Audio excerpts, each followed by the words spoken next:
So how many proteins should you be consuming? It's recommended that 10 to 35% of your daily caloric intake is provided from protein. Now that's a pretty large gap. 10 to 35% of your total energy intake in one day should be from protein.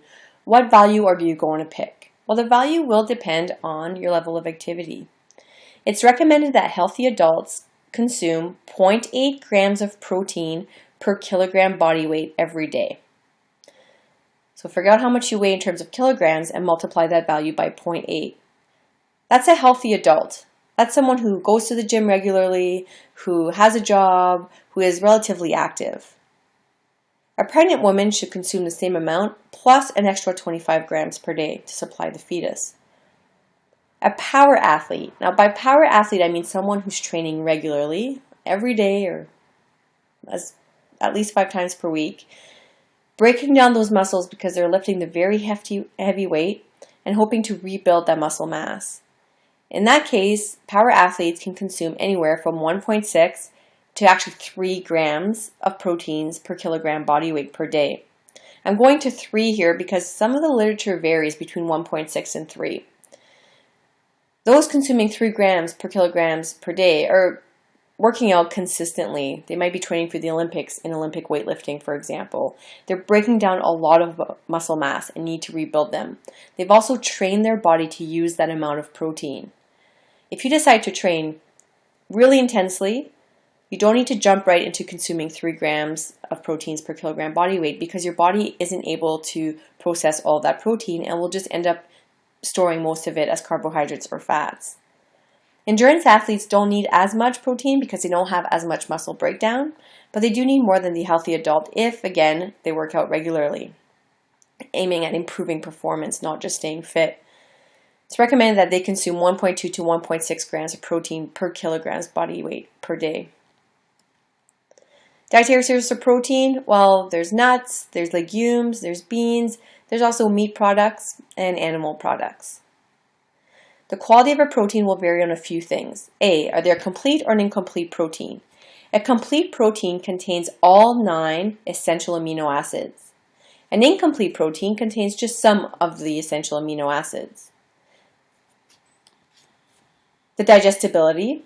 So there's a measure of the amount of amino acids absorbed from a given protein intake. If you're consuming your protein from a plant source, the digestibility is going to be lower because you have to break down the fiber in order to get to the amino acids.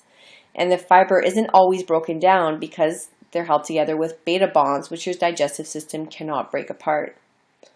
Animal sources tend to have higher digestibility because there's no fiber and the amino acids are more readily available.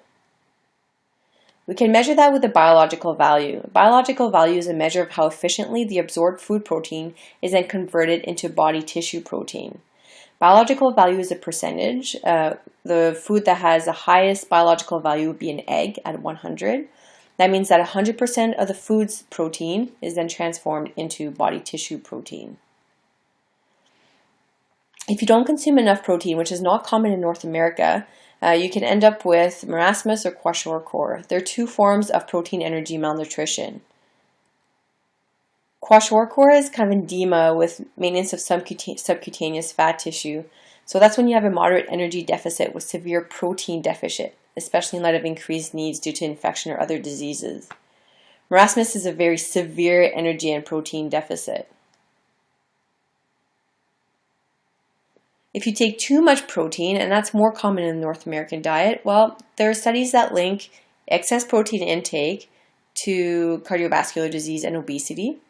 But a lot of the protein intake, or the foods that contain a lot of protein, also contain a lot of saturated fats. So the link there isn't quite clear. It's also thought that you get more calcium excretion as the protein intake increases, leading to osteoporosis.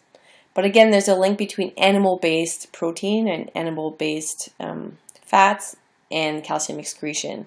So it's not clear whether it's an increased protein intake or an increase in animal products that is linked to osteoporosis.